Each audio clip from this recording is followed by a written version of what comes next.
Effect studies were carried out on a wide variety of near-surface nuclear detonations to increase knowledge of the basic effects of megaton range shots and the effects on structures and materiel, especially of megaton range shots.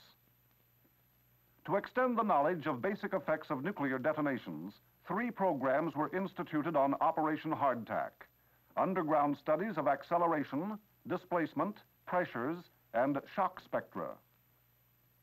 Radiation studies of neutron flux and fallout from megaton devices.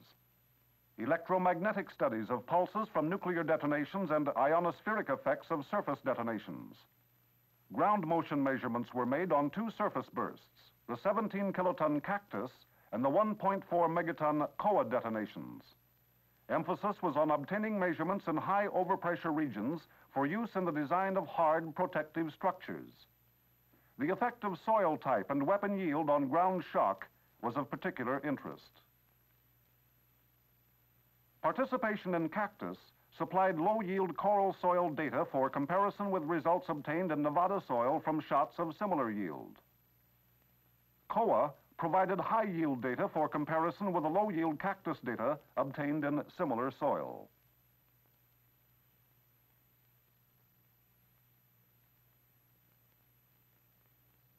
Underground accelerations and displacements produced by COA and Cactus were measured in regions where air overpressures were up to 900 psi.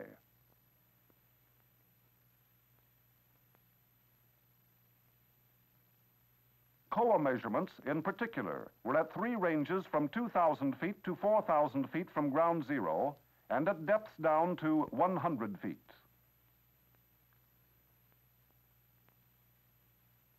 Underground pressure measurements were made with flexible drumhead gauges. These were buried at depths from surface down to 20 feet at the 200 psi range on both shots.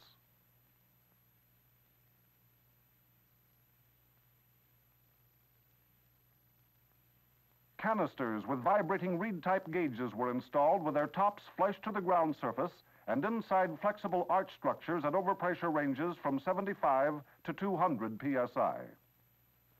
The response of these gauges to ground shock is being used to broadly delineate the responsive structures or instrumentation to the same shock environment. An air blast line was installed to provide air overpressure measurements for correlation with the ground shock data.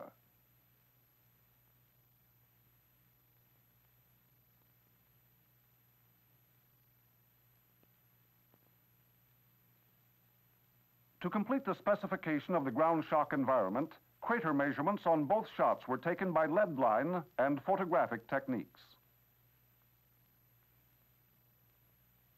On the COA shot, at 2,000 feet range, just 150 feet outside the crater, peak vertical acceleration of 1120 G was recorded at 1 foot depth.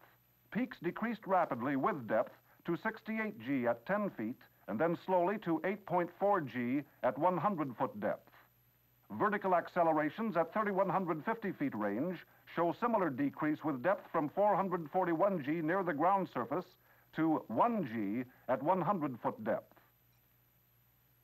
Maximum vertical acceleration on the Cactus shot was 616 G at 400 foot ground range and 1 foot depth. Cactus peak vertical accelerations also showed rapid decrease with depth. On both shots, peak vertical acceleration showed a more rapid decrease with depth than at Nevada at similar air overpressure ranges. Horizontal ground accelerations on both shots were higher than those observed at similar air overpressure ranges in Nevada. On COA, peak horizontal accelerations at 2,000 feet range varied from 40 G at 10 foot depth to 51 G at 50 feet depth to 5.6 G at 100 foot depth.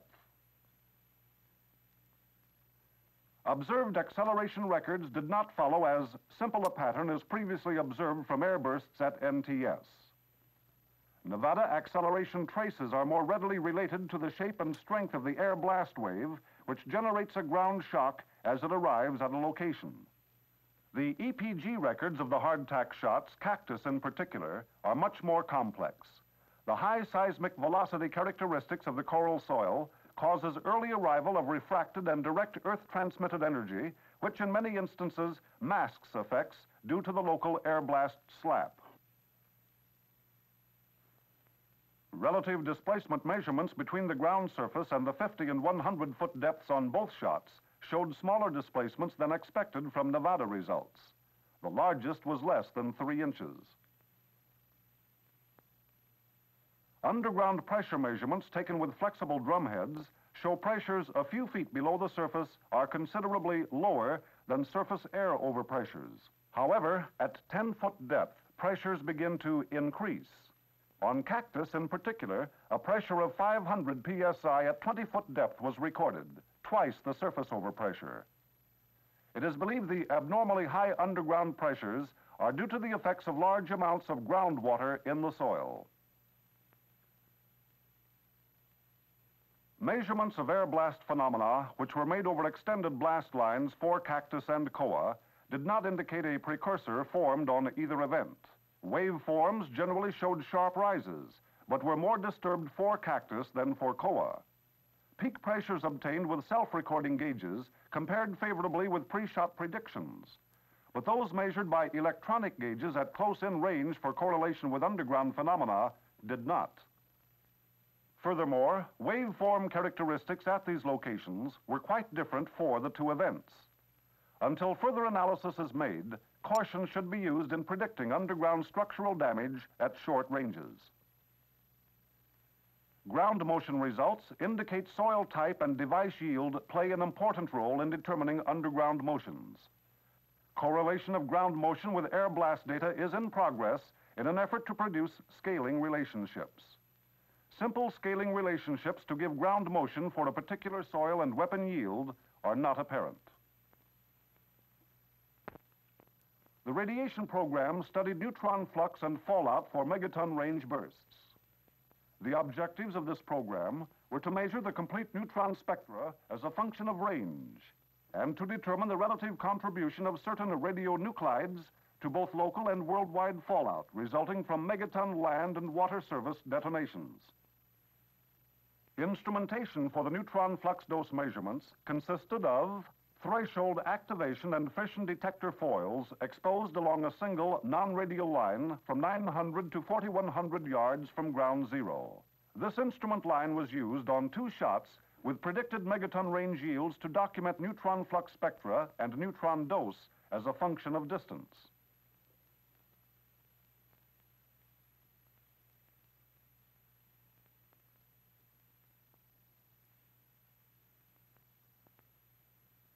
Although only limited data resulted because the radiological situation prevented early recovery of the detectors, successful measurement of neutron flux and spectra were made for a number of ranges. The measured neutron doses were found to be lower by a factor of 2 than the TM23-200 predictions. In the study of radioactive fallout, 2 methods of sample collection were programmed. First, early cloud sampling by rockets.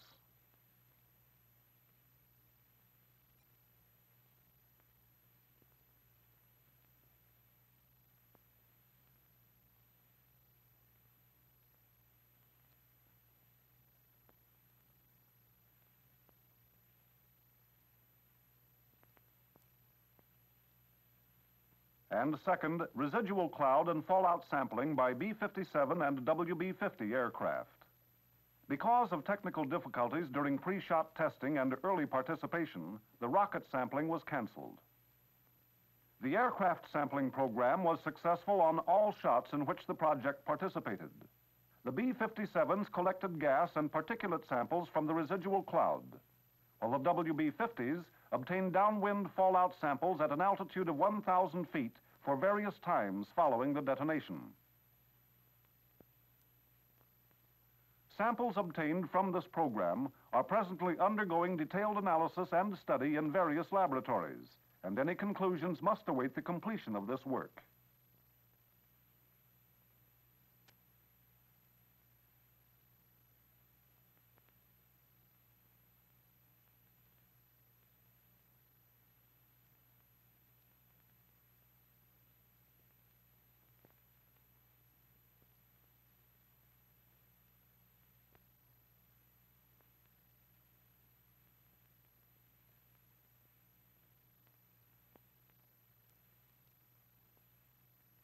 Electronic studies were made on two effects: the electromagnetic pulses and disturbance of the ionosphere as a result of nuclear detonations. To record the waveform of the electromagnetic pulse, two stations, positioned 100 miles and 460 miles respectively from the burst point, made broadband measurements from 0 to 10 megacycles. Signals received by vertical probe antennae were fed into oscilloscopes, and the resulting waveform was photographed. These studies were made on 7 different shots, including the YUCCA balloon detonation. From a comparison of this information with actual shot data, it is hoped that the electromagnetic pulse can be used to approximate total yield when the time and location of the nuclear detonation is known.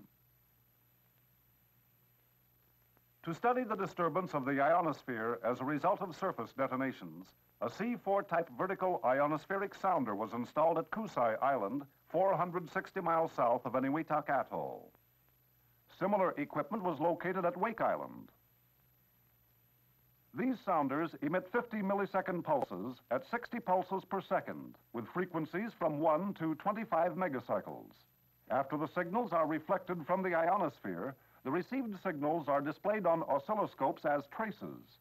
These traces were then photographed for later analysis. The results of this experiment agreed with similar studies made on Operation Red Wing. The energy responsible for the first ionospheric disturbance travels at about 12.5 miles per minute. The energy responsible for a second disturbance travels at about 8 miles per minute. In addition to the basic effects program, other experimentation was conducted on material reactions to nuclear detonations. These studies were concerned with aircraft structural tests, underground structures, electronic fuse components, thermal studies of skin simulants and uniform materials, and material ablation. In the aircraft structural effects program, the delivery capabilities of 3 aircraft types were examined. The B-52 first tested on Operation Red Wing, and 2 Navy carrier planes, the A-4D and FJ-4, both of whose responses to inputs from low-yield nuclear bursts were measured during Operation Plumb. The objectives of this program were to measure the structural responses of these aircraft when subjected to the effects of high-yield nuclear detonations.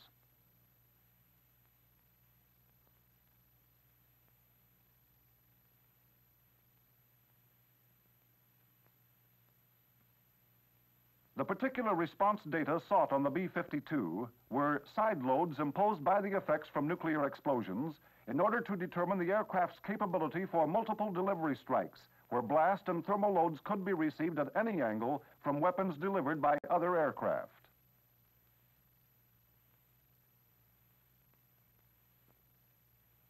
Overpressure input measurements for the B-52 proved to be approximately 10% less than predicted.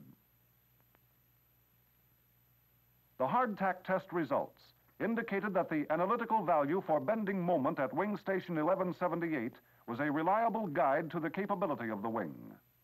Fin and stabilization load data indicated that pre-hardtack correlation factors were appreciably below measured values obtained at some orientations. A more extensive analysis is now being performed to define the effects of overpressure diffraction loading and orientation on the fin and stabilizer responses. There was no evidence of damage from thermal energy or blast effects as a result of participations in the side-loading program. To aid in structural analysis of the A-4D and FJ-4, a method was employed for measuring transient input conditions on the wing as it was engulfed by the shock wave. This procedure utilized data obtained from several series of chord-wise pressure pickups. Correlation data were obtained to examine the diffractional pulse and confirm the structural analysis by progressing from the shock waves measured overpressure input to measured aerodynamic reaction resulting from this overpressure, and hence to measured dynamic response of the structure. Using a conservative factor of 10%, the calculated input overpressures gave good correlation with the measured results. Satisfactory wing chordwise pressure distribution data were obtained. The data are sufficient that, from a careful analysis, the separate effects of overpressure propagation and gust velocity approaching from the trailing edge can be obtained. Although thermal input predictions were conservative, thermal responses correlated well. One participation, shot Walnut, resulted in minor thermal damage on the two FJ-4 aircraft which participated, with blistering on the underside, burning of seals between movable and fixed control surfaces, as well as blistering on the rubber surface on back of the central pod and on the rubber seals on the bottom of the fuselage.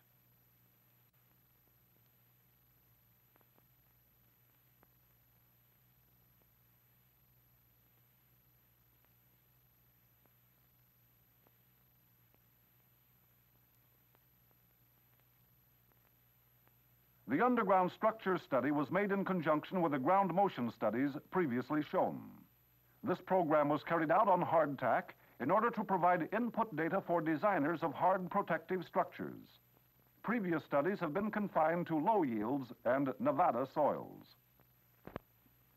These structures, prefabricated corrugated steel flexible arch structures, were the targets for design studies on underground structural response to air blast and ground shock, the next step beyond the Priscilla findings of Operation Plumb. Positioned in non-drag sensitive earthwork configurations of coral sand, they actually simulated balanced cut and fill buried structures.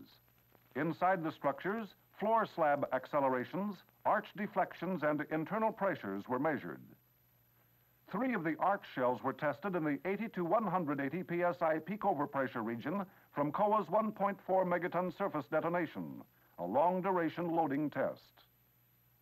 Another was placed in the 90 psi peak overpressure region from the Cactus 17 kiloton burst to permit correlation of the effects of short-duration blast loading in a similar configuration.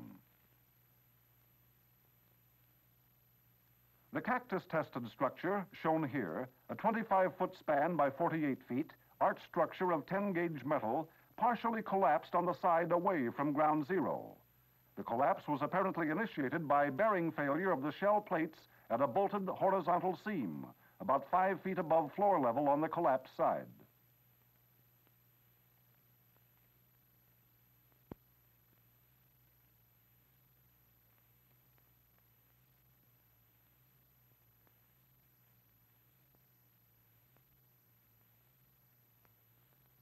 A similar structure, subjected to 78 psi from shot COA, suffered a complete collapse symmetrically about the crown. The same effect was observed on a nearby 38-foot span by 40 feet arch structure of 1-gauge metal under 100 psi peak overpressure from COA. At 180 psi, another 25-foot span 10-gauge structure collapsed until the crown touched the floor. High radiation levels on the COA exposed structures delayed complete recovery operations for a number of months. Pending full analysis, it appears that the Plumb design recommendations for this type structure are still valid.